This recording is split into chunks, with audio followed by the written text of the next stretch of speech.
मेहरानगढ़, सूर्य का किला।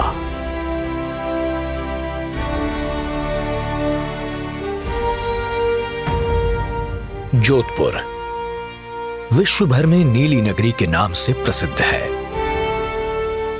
सदियों पहले ब्राह्मणों ने अलग दिखने के लिए अपने घरों को नीला रंगवा लिया था और ये परंपरा आज भी बरकरार है।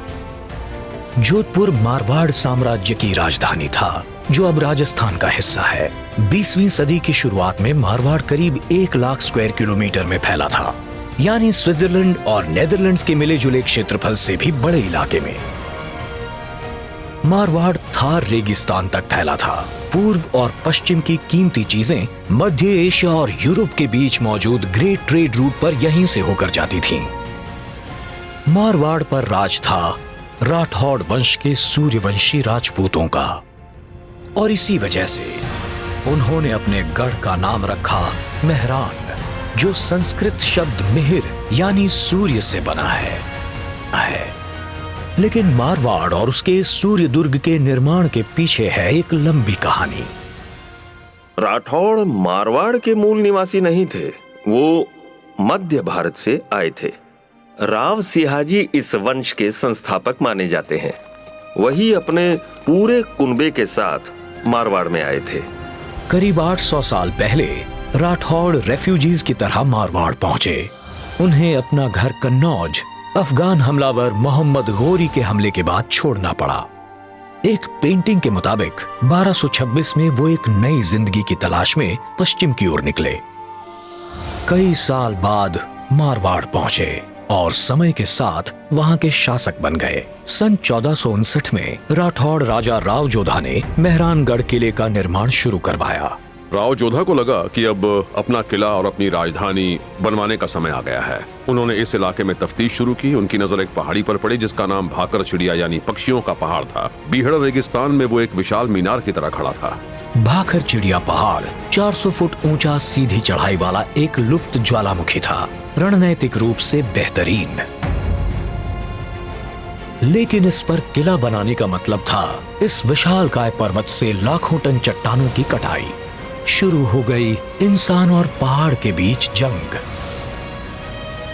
खंडवालिया समाज, जिनके पास होता है एक खास हुनर, स्थानीय लोग पत्थर को खंड भी कहते हैं, और ये इन खंडों के बड़े अच्छे जानकार थे।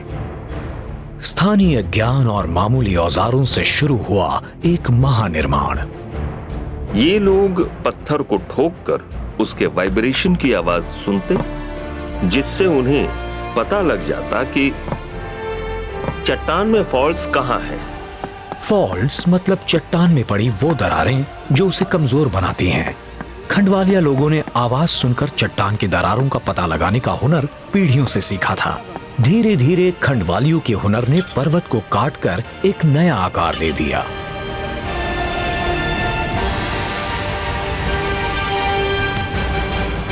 उनके अलावा एक और खास समाज था जो एक दूसरे काम में माहिर था, भारी चीजों को उठाने में। चवालिया मध्यकाल के ढुलाई करने वाले थे, जो साधारण दंड और जंजीरों की मदद से भारी सामान भी ढो सकते थे। इसके बाद बने लकड़ी के अनूठे रैंप्स, जिनके जरिए किला बनाने के लिए लाखों टन पत्थर पहुंचाए गए। मेहरानगढ़ किले को अंजाम तक पहुंचाया चवालिया लोगों की कड़ी मेहनत ने। हैरानी की बात तो यह है कि इस इमारत की कोई ड्राइंग या नक्शा नहीं था। इसकी स्ट्रक्चरल इंजीनियरिंग शायद उनके अपने ज्ञान पर आधारित थी। आर्किटेक्चर का ये बेमिसाल नमूना पूरे पहाड़ पर फैला हुआ है। कई अलग अलग लेवल्स पर इसके परकोटे बने हैं। एक के बाद एक कई दीवारें इस किले को सुरक्षा प्रदान करती थीं। इस किले के अंदर शाही खानदान के अलावा एक मुस्तैद सेना भी रहती थी। दुश्मन को दुर्ग से दूर रखना सबसे जरूरी काम था। इसकी मोटी दीवारें तोप के गोलों का भी सामना कर सकती थीं। मेहरानगढ़ की ऊंचाई रणनीतिक सुदृढ़ता के साथ साथ दूर तक निगरानी की क्षमता भी देती थी। 5 सदियों से भी ज्यादा में 25 राठौड़ राजाओं के अधीन मेहरानगढ़ का स्तर और खूबसूरती दोनों बढ़ते गए। ये किला सिर्फ विशाल ही नहीं है, इसके अंदर एक नाजुक दिल भी है।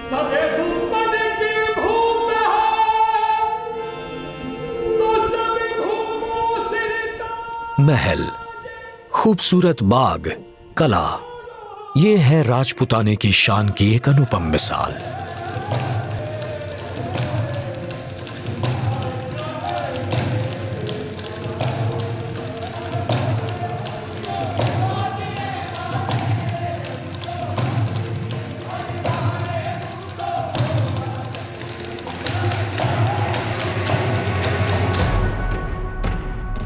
लेकिन कला का विकास मारवाड़ के समृद्ध रहने तक ही सीमित था, और समृद्धि रक्त और बलिदान मांगती है। मरते दम तक लड़ने के लिए युद्ध में जाने से पहले राजपूत योद्धा केसरिया अनुष्ठान करते थे, सबसे बड़े बलिदान का प्रतीक।